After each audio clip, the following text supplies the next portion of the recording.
afternoon. First, I would like to thank the organizing committee for giving me this opportunity to talk to you.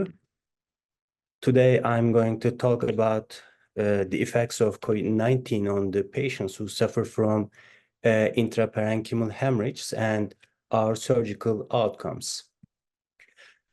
I'm going to divide my talk into 5 parts. First, I will give some information about the effects of COVID-19 on the brain. And in the second part, I'm going to mention research goals and questions. In the third part, I'm going to tell you about our methodology. In the fourth part, I will show the results of our study. And finally, I'm going to mention a few words about conclusion and future directions. Intraparenchymal hemorrhage is a serious neurological disease defined by unexpected bleeding within brain tissue with high mortality and morbidity rates. The primary causes of intraparenchymal hemorrhage are hypertension, vascular abnormalities, and anticoagulant medications. These are for non-traumatic intraparenchymal hemorrhages. As we know, COVID-19 pandemic has affected millions of people and emerged as the dangers for intraparenchymal hemorrhage. This disease stimulates brain's own immune cells that cause coagulopathy, including vessel inflammation following endothelial dysfunction. The coronavirus can infect the olfactory sensory neurons and their axons, which allows the viruses to bypass blood-brain barrier and reach the central nervous system. This is called olfactory pathway. In this pathway, coronavirus in the nasal endothelium may attach to motor proteins of sensory olfactory nerves to travel to the brain. The virus can similarly infect the brain via optic, trigeminal, and vagus nerves. Cranial nerves and blood-brain barrier may be important structures for direct and indirect interactions between coronavirus and the brain. In addition to neuroinvasive route, coronavirus may also enter the brain via the hematogenous route. The entry of coronavirus into the central nervous system through blood-brain barrier may take many forms, some through direct infection and others through secondary mechanisms such as systemic inflammatory responses, ischemic and hypoxic changes associated with intravascular coagulation disorders. The viral invasion of blood-brain barrier may be associated with disruption of endothelial tight junctions, leading to blood-brain barrier dysfunction and enhanced permeability. Similarly, elevated levels of pro-inflammatory factors are closely related to change in tight junction function and blood-brain barrier dysfunction as a consequence of cytokine storm. Actually, the coagulation disorder is the key point for hemorrhagic process here. Critically ill patients infected with coronavirus often exhibit elevated D-dimer levels, and severe thrombocytopenia which may increase the probability of cerebrovascular events, including ischemic and hemorrhagic strokes. Here are some effects of COVID-19 disease on the central nervous system, including memory problems, strokes, seizures, brain and spinal cord inflammation. Behatia et al. Compared clinical features and neurological outcomes for stroke patients with and without COVID-19. 665 stroke patients were retrospectively searched at 18 medical centers between February and March in 2020. They found that the COVID-19 infection is associated with higher severity, poor outcome, and increased mortality. In this retrospective study, Dogra et al. Investigated 33 COVID-19 positive patients with intracranial hemorrhage. The patients over the age of 18 with confirmed COVID-19 diagnosis and radiographic evidence of intraparenchymal hemorrhage were included. And they discovered that intraparenchymal hemorrhage can occur as the consequence of anticoagulation medication. In this systematic review, Dali et al. Reviewed 295 studies about the relationship between intracranial hemorrhage and COVID-19 infection. All papers until August 2021 were searched on PubMed database. They discovered anticoagulation medication during, they reported anticoagulation medication during COVID-19 treatment may cause intracranial hemorrhage, including intraparenchymal hemorrhage also. And they reported also a high mortality rate for COVID-19 positive patients with intraparenchymal hemorrhage. Dr. Çolluoğlu and I became interested in these subjects after we performed the surgeries on intraparenchymal patients in Cham and Sakura City Hospital in Istanbul.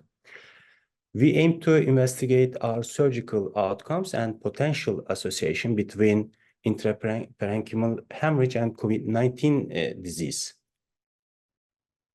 All data between January 2021 and March 2023 were retrieved from our hospital's database. We found similar studies in the literature around the world about the relationship between COVID-19 disease and neurological disorders, including intracranial hemorrhage, but there was no study about the effects of COVID-19 on the patients who underwent intraparenchymal hemorrhage surgery. On the other hand, the previous studies we have searched had no significant differences between COVID-19 positive and negative patients. We also evaluate changes in the preoperative and postoperative periods, including mortality rates, the length of hospital stay, and COVID-19's impact on intraparenchymal hemorrhage surgery. This retrospective analysis included 82 intraparenchymal hemorrhage cases operated on and treated in the Department of Neurosurgery between January 2021 and March 2023.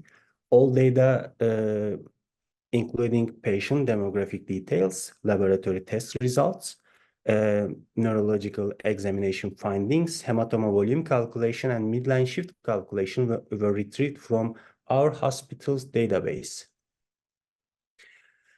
18 aged and older participants were included if they had a negative or positive COVID-19 test results showing past infection with or without any typical COVID-19 symptoms.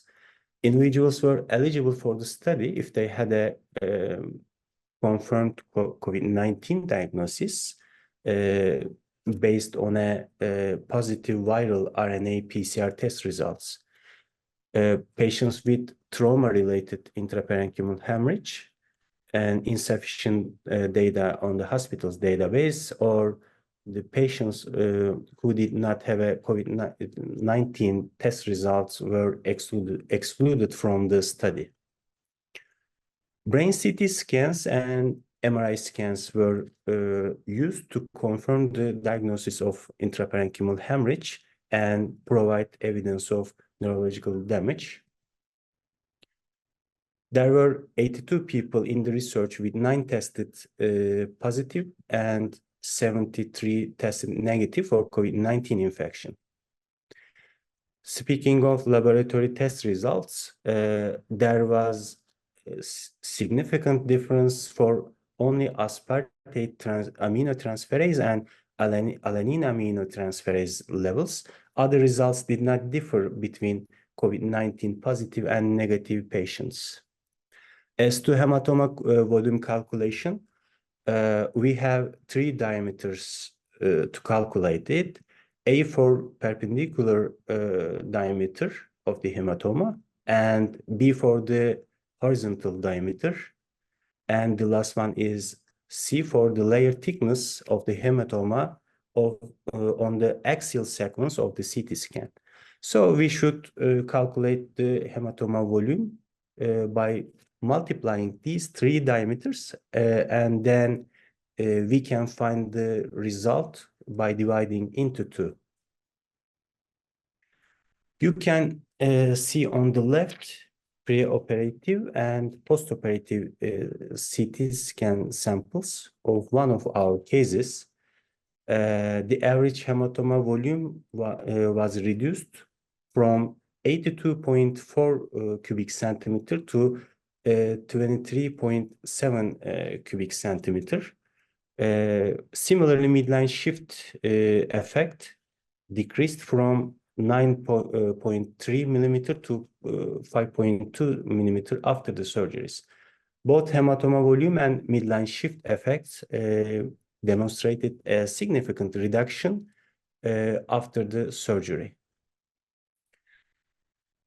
The preoperative Glasgow Coma Scale scores did not differ from the postoperative scores. There was no difference between them because of the evaluation was on early period. Similarly, Behatia et al. Reported no difference in neurological outcomes for COVID-19 positive and negative patients with intraparenchymal hemorrhage. The average length of stay in the hospital was 38.8 days for COVID-19 positive patients and 40.7 days for COVID-19 negative patients. There was no significant difference between them. The average follow-up length was 34.2 days for COVID-19 positive patients and 33.7 days for COVID-19 negative patients. Doga et al. Reported that there was no significant difference between COVID-19 positive and negative patients in follow-up times. The mortality rates of COVID-19 positive patients was 66.7%, and the rate of COVID-19 negative patients was 58.9%. And we found that the high mortality rate for COVID-19 positive patients, actually there was no significant difference between 2 groups. Sherifin Dorch et al. Reported a greater mortality rate for COVID-19 positive patients for all types of intracranial hemorrhage, but for intraparenchymal hemorrhage, they reported that there was no significant difference between COVID-19 positive and negative patients. For the patients without COVID-19, the mean survival time was 31.5 days, and the median survival time was 23 days. And whereas for COVID-19, for the patients with COVID-19, the mean survival time was 25.7 days, and the median survival time was 8 days. Both mean and median survival times are shorter for COVID-19 positive patient group than in COVID-19 negative groups. But we were surprised to discover that there was no significant difference between two groups. There are some limitations for our study. First of all, sample size is limited, reducing the statistical power of the analysis. A bigger sample size may give more robust results and highlight small variations. Another limitation was about database. We conducted this study at a single medical center. The data from various medical centers may produce more comprehensive findings as well. The last limitation is follow-up period. This study focused on short-term outcomes. Longer follow-up periods could provide valuable information about COVID-19's long-term impact on intraparenchymal hemorrhage prognosis and recovery. As a conclusion, as I mentioned before, Glasgow Coma scale scores, although Glasgow Coma scale scores remain unaltered, hematoma volume and midline shift improve significant after the surgeries. And also, we revealed high mortality rate for COVID-19 positive patients with intraparenchymal hemorrhage.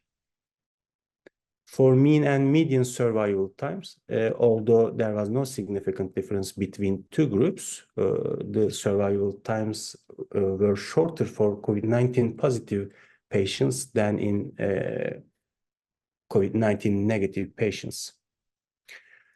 Additional research with multi-center, larger sample size, and more diverse patient population is required to corroborate these findings.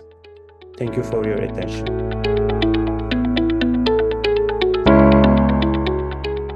Good afternoon, ladies and gentlemen. My name is Oksana Silakova and I'm a psychotherapist, bioenergetic. You can see more information about me on the presented slide. And we start our travel into the world of bioenergetic influence on the state of normal. This concept is very blurry at the moment, so we will look at it in more detail. Throughout the presentation, our motto will be Einstein phrase, which sound like: do you think it's that simple? Yes, it's simple, but it's not like that at all. Now, let's move on to the topic on the presentation. We will look at it from the point of view of the duality and trinity of our words, or object and process. It is represented on the slide as 5 elements. And let's start with the 4 that are presented at the left. Air and air as manifestation material words. It's body, tools and other. Water and fire as manifestation mental words. Emotion, fields and other. Next images is central and peripheral nervous system, like an endless process of building and preserving vital activity. Next images, it's a pyramidal and extrapyramidal system, like the body's needs for food, touch and action. Those 4 elements are supplement to one yin and yang, like human being. This idea is presented in the famous movie The Fifth Element. Now let's take the situation into the scientific field. Let's look at the next slide. We see the same 5 elements now presented at the external and natural sciences, 2 of which relate to the external or material worlds. Those are physics and psych, 2 of which are related to the inner manifestation, and those are biology and chemistry. Those elements run concurrently and fulfill the task of the goal. This is the reason of the presence of the energetic component and as a consequence of energetic diseases. So, we have come to the explanation of the formula of norm. If we look at this slide, we will find external and internal area and 3 elements in each of the manifestation. And in the center is the desired state of normality. 3 elements in each of the words of manifestation represent the trinity of the system and is conditioned by the following equation: object plus process equals new object. Let's analyze this formula on the next slide.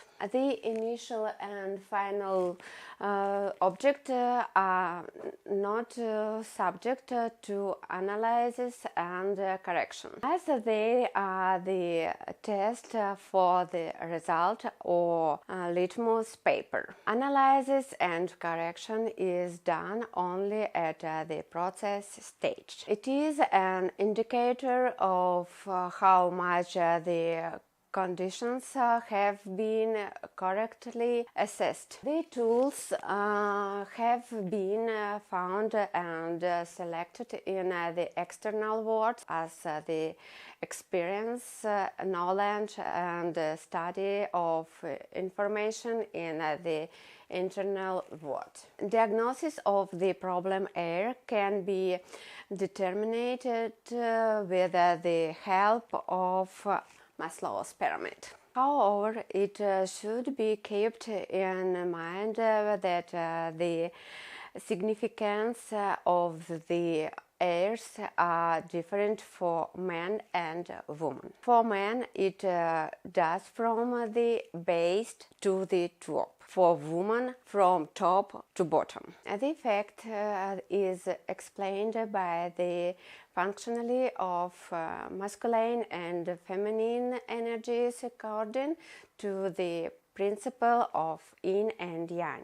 That one again proves the energetic components in diseases. This type of diseases includes relation, autism, cerebral palsy, and even homosexuality. There are 3 main stages in the development of those diseases. First stage, perinatal period. It is characterized by the reading of the mother's emotional and sensory state on the surrounding world and people. And this energy is laid in the nervous system of the fetus. Second stage is observational. Overlays the personal experience of the child on the transferred state of the mother in the perinatal period.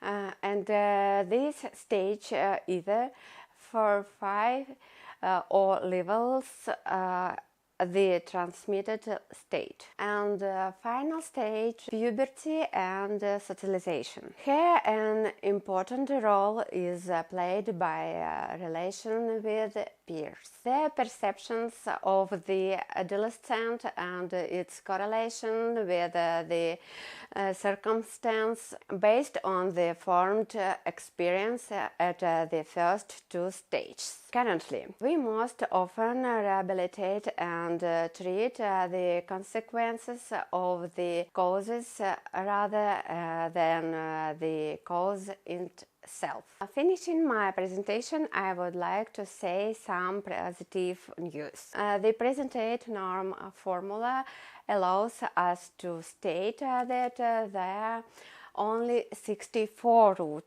causes of diseases, and the consequences of those causes are equal to 64 to the fifth degree, but this is the topic of another event. So thank you for your attention and have a nice day.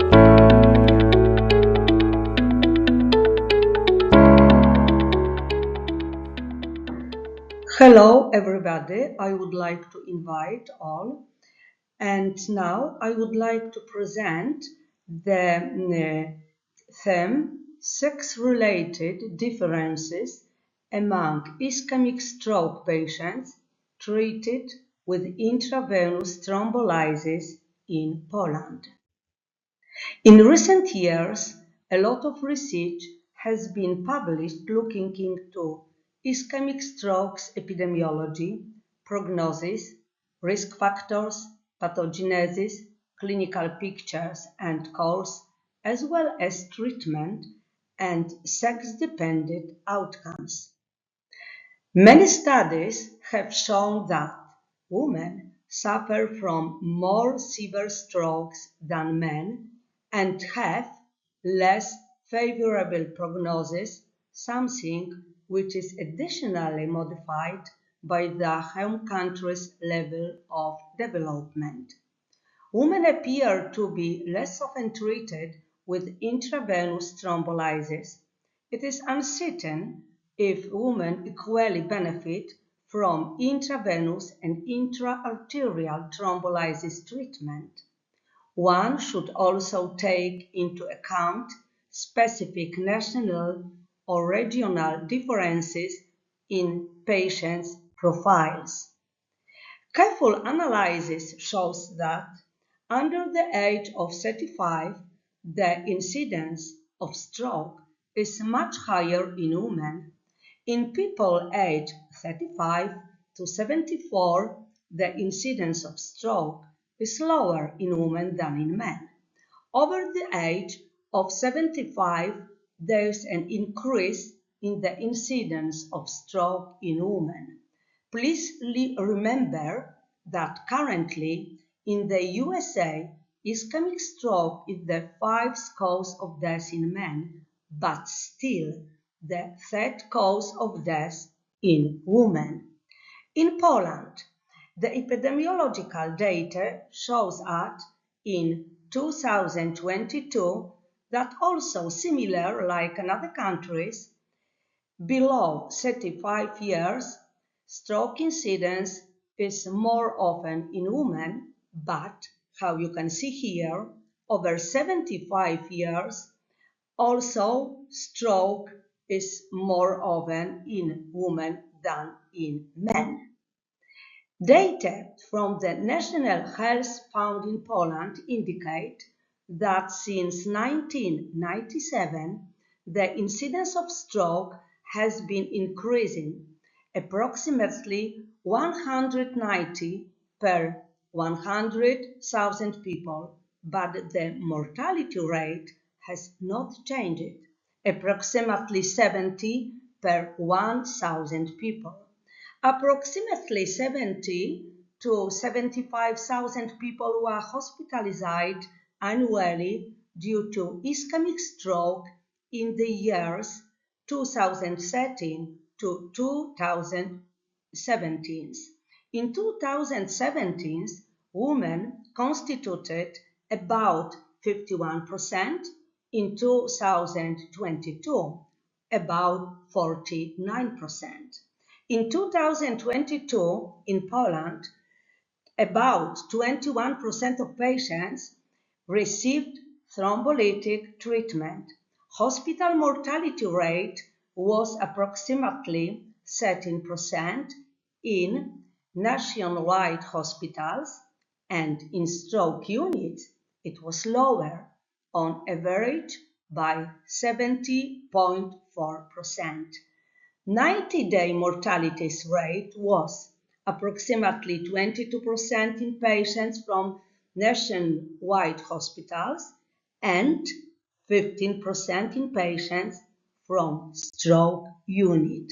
The aim of our study was to assess the effectiveness and safety of intravenous thrombolytic treatment of ischemic stroke in women and men based on the analysis of the sixth most stroke registry in the years 2003 to 2013 in Poland during 10 years. Get answers to the following questions. Are the differences in the results of thrombolytic treatment of ischemic stroke in women and men assessed on the modified Rankin scale score after 3 months and in mortality within 3 months after stroke? Also, we are interested what was the frequency of symptomatic intracranial bleeding in patients with ischemic stroke treated with thrombolysis depending on gender. Are there differences in demographics, logistic, risk factors, and clinical condition of the patient depending on gender? This was a retrospective multi-center analysis of 1,830 consecutive ischemic stroke patients treated with intravenous TPA alteplase in Polish centers from the 1st January 2003 to December of 2013. The data was prospectively recorded in the Safe Implementation of Treatments in Stroke, International Stroke Thrombolysis Registry. Stroke events were defined according to the World Health Organization criteria, and stroke was confirmed in all patients bar neuroimaging. How you can see here, CT without contrast and sometimes with contrast when we recognize perfusion in ischemic stroke patients. Stroke subtypes were classified on admission according to the TOAST criteria. Stroke severity was measured using the NIHSS on admission and also at discharge.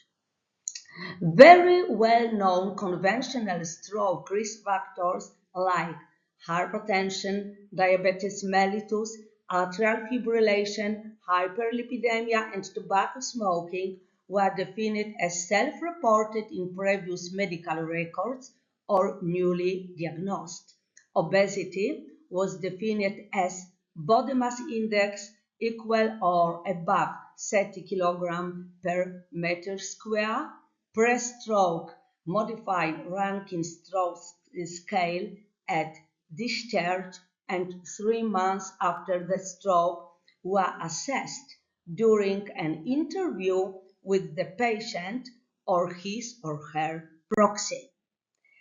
The main outcome measure included functional independence, that means 0 to 2 points in modified Rankin scale score at 3 months, and also we interested about symptomatic intracerebral hemorrhage within 36 hours of treatment and 3 months mortality.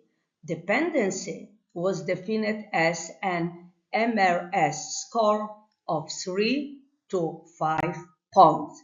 Statistical analysis was performed and we used different tests, and a p-value equal or below 0.05 was considered significant. A multiply logistic regression models also were used and was adjusted for age, onset to door time, door to treatment time, presence of hypertension, diabetes, atrial fibrillation, smoking currently, and baseline MRS score before stroke 0 and 1 only, and was applied to identify factors contributed considerably to the main endpoints, death, MRS after 3 months, and symptomatic intracerebral hemorrhage according to CIST. The studied population included what I talked already, 1,830 consecutive ischemic stroke patients treated with alteplase between January 2003 to December 2013 in many centers in Poland. The analysis group included about 45% of women. Women were significantly older. Mean age was 71 in women versus 66 years in men, who are more frequently dependent before a stroke, and it was 9% in women versus 3% in men. Women were more often burdened with atrial fibrillation, 36% versus 26% in men, and more often burdened of hypertension, 78% versus 70%, but who are less often smokers. And here in this table, you can see that the age was different in women. They were older, more often was atrial fibrillation, hypertension, and also baseline NIHSS score was larger than in men, and the level of glucose was also higher in women than in men, and the differences were statistically significant. Women suffered more severe strokes. Median baseline NIHSS was 13 points versus 11 points in men. Stroke etiology in women was more often cardioembolic, in 35% in women versus 27% in men. And women, it was interesting but not so good, used anticoagulants less often before their stroke.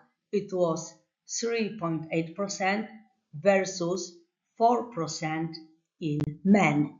Here you can see that cardioembolic stroke was more often in women, and the difference was statistically significant, but for men was most popular large vessel arteriosclerosis stroke. Also, the difference was statistically significant, and atrial fibrillation occurred more often in women, also statistically significant. Women had significantly longer onset to door time. Medium, it was 70 minutes versus 62 in men. Also had significantly longer onset to treatment time, but borderline differences in door to treatment time was shorter in women than in men, and P was 0.05. Women's stroke youth state was significantly shorter than in men. And I would like to tell you, I don't know why, women were less likely than men to be described statins on discharge from hospital. Perhaps now is changed. Here we can see in this table that time was different from onset to treatment, and to door was longer in women than in men, but time from door to treatment was better in women than in men. Please pay attention for the mean glucose level, which was higher in women than in men, statistically significant, and we know that higher level of glucose, that is bad factor for prognosis. About death during 7 days and during 3 months appeared more often in women than in men, and the difference was statistically significant. And the functional state in women was more often worse than in men, but symptomatic intracerebral hemorrhage was equal in men and women. The 3 months mortality rate in women was higher than in men, and the difference was statistically significant. Women were less likely to score 0 to 2 points on the MRS scale over 3 months, which is statistically significant, and intracerebral hemorrhage occurred in similar rates in women and men. A tendency towards a higher occurrence of symptomatic intracerebral hemorrhage according to ECAS in women was particularly marked in subgroups of patients with diabetes, heart failure, aspirin use before stroke, and disability before stroke. But multivariate analysis did not confirm higher mortality in women with 3 months of stroke, also not confirm that men achieved better results on the MRI scale 0 to 2 points, and also did not confirm differences in the frequency of bleeding complications in women and men. In conclusion, I can say, in raw metrics, women had significantly higher mortality both at day 7 and during 3 months following the stroke. This discrepancy was not modified by the presence of atrial fibrillation, hypertension, or diabetes. There were no significant differences in the occurrence of symptomatic intracerebral hemorrhage according to the ECAS definition and SIDS definition, but multiply logistic analysis did not confirm that sex itself had an impact on greater mortality in women after a stroke or was related to a worse prognosis. Our findings confirm that there are several important sex-related differences in ischemic stroke patients treated with intravenous TPA. Women do not seem to be at a clearly increased risk of intracerebral hemorrhage. Women more often have a poor long-term outcome and higher mortality. This discrepancy may be to some extent explained by the older age and higher proportion of cardioembolic strokes with more severe baseline deficit. Our study had some limitation It used data from a voluntary multicenter registry. The evaluation of control CT scan was performed on site, and the diagnosis of symptomatic intracerebral hemorrhage was made at the discretion of the attending physician. It is impossible to determine how many patients were now reported and why, because only a fraction of Polish stroke centers participate in the sites. One may expect that our results are generalizable to dedicated stroke units, but probably not fully to all Polish stroke units. The registry provides the best available multi-center real-life data. Message to take home. The optimization of primary prevention can improve stroke awareness. Improved communication with ambulance dispatchers can reduce the gap between men and women. Specific central health policies should be encouraged and properly implemented. Our data suggest closer evaluation of the treatment. And also, it is necessary to improve care for women with atrial fibrillation. It is recommended to repeat this type of research periodically in order to assess whether there has been a real improvement in the prevention and treatment of stroke. Thank you for your attention.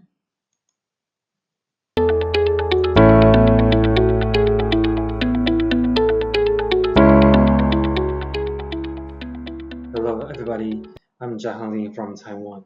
I worked in the Department of Child and Adolescent Psychiatry in Bali Psychiatry Center, and I'm also a student in the Institute of Criminology in National Taipei University.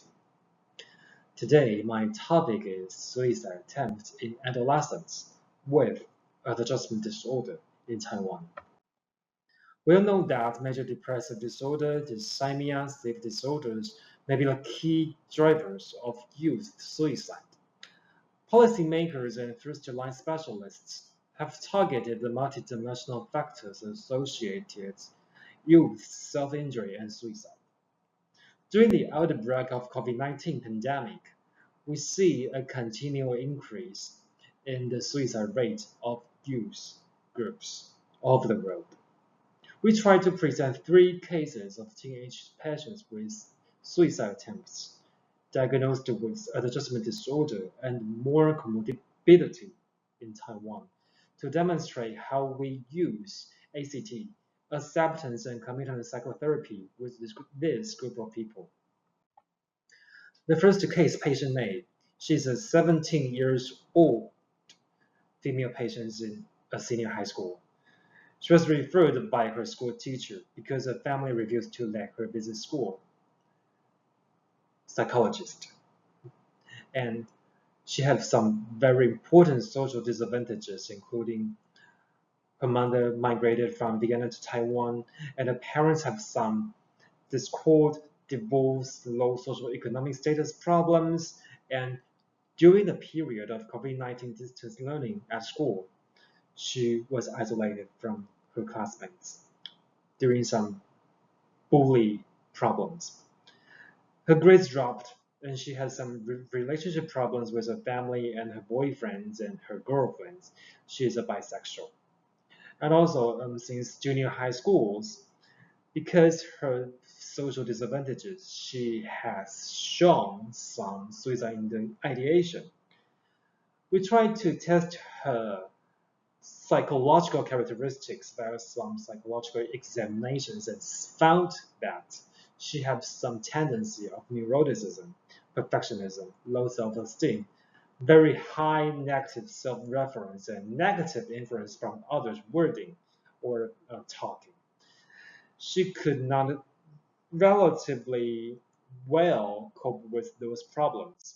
She coped with those problems by self-injury, wrist cutting, and under some very stressful events, including approaching college entrance examinations, and her father's reluctance to pay for her college tuition, and her very unsatisfactory grades, and her mother's stress that she needs to going back to Vietnam due to some traditional issues. She tried to jump into the sea in a New Year vacation period. Her family refused to let her receive some interventions from psychiatrist or psychologist or emergency. And after the second semester, the class teacher referred her to our clinic, but the adherence was relatively poor because of mother's attitude. Uh, the stress and the tension was very, very high, and so the patient jumped into from the height at school again, and finally she was hospitalized into our acute psychiatric ward. During that period of time, we found that she had some impulsivity and very poor self-control and very negative self-identity. She was diagnosed with adjustment disorder under her class B personality trait. Antipsychotic quetiapine and mood stabilizer deparking were prescribed for her. And also the mother and father, even though divorced, they gathered together to receive some family therapy to know more about the daughter's problems. And the patient herself received a sweet psychotherapy uh, methods named Acceptance and Commitment to Psychotherapy, ACT. We discussed about something affective behavior with her rather than bothering herself, bothering the surroundings, or do something that may violate her life rules or her life goals, including self-harm. The conflicts and the uh, very paradoxical thoughts will be clarified and managed into more effective methods, including soothing herself or do something that may be valuable to her life goals. We also held some school conferences or have some discussions with the social workers to focus on the governmental subsidy and the governmental referral sources for long-term psychotherapy for the patients. The patient had no more suicide attempts in the following 3 months. The second patient is a 17-year-old male student studying in high school grade 11. He was referred due to his civilization behaviors in the parents' car during the period of also COVID-19 distance learning period. His family also have some family discord and parental relationship problems. The mother had very severe depressive disorder, and the patients have very poor educational achievement under his disproportionate lowering verbal expressions and reaction time under his ADHD status. He has shown very obvious kind of impulsivity and anger proneness and very poor problem-solving ability. Um, he was faced with some academic problems and career problems at senior high school grade 11. He also tried to hit his head against a wall frequently once he was faced with some stress. And before the suicide attempts in the car, he has arguments with the parents on the issue of internet overuse and school refusal. Despite outpatient visits regularly, he could not control himself and tried to asphyxiate himself in a car with a seat belt. So the family tried to send him into our acute ward for more interventions. During that period of time, he was diagnosed with adjustment disorder as well and ADHD. The medication was also focused on antipsychotic therapy for his mood control, a mood stabilizer for his violence to the family and to other patients. And psychostimulants was mainly focused on his ADHD symptoms and impulsivity. And also we used some hypnosedatives to uh, postpone his very chaotic lifestyle to try to use that kind of problem to fight for some more time to focus on the family therapy, family intervention, and acceptance and commitment therapy. We tried to divide his daily task at school into very fragmental tasks again, and we tried to let him effectively do something as his rules, as his values to achieve what he wants in academic performances or in his art performances because he wants to be an artist. We also held some important school conferences with his teachers, psychologists, social workers at school to let them know that the students under the phase of ADHD, he has some very important mood disturbances, and we try to help them in a more different way in divided tasks and goals. The tentative outcome is that the patient had no more suicide attempts in the following months. The third case is patient C. He has adjustment disorder and ADHD as well. He was enrolled into our treatment systems at the age of 16, studying high school grade 10. And also during the distance learning period, he has some family discord, sibling rivalry issue, and the father and the mother has relatively poor social economic status. And as his father's performances in the youth, the patient poorly performed during educational years. And also he has long-term suicide ideation because he was relatively in his low self-esteem. And under his underdiagnosed ASD, autism spectrum disorder traits, he has some very obvious negatively self-reference and negatively influence. Was very poor as well, poor coping skills, poor problem-solving abilities. Despite he had no previous self-injury, he suddenly jumped from the height at school and broke his pelvis. He received some surgical intervention and rehabilitations for months, and he was finally referred from orthopedists to psychiatry outpatients. He has arguments with his family again on the internet of the use and approach of new school, and he finally refused to go to school again. So after the surgery, after the rehabilitation, he was followed in our outpatients.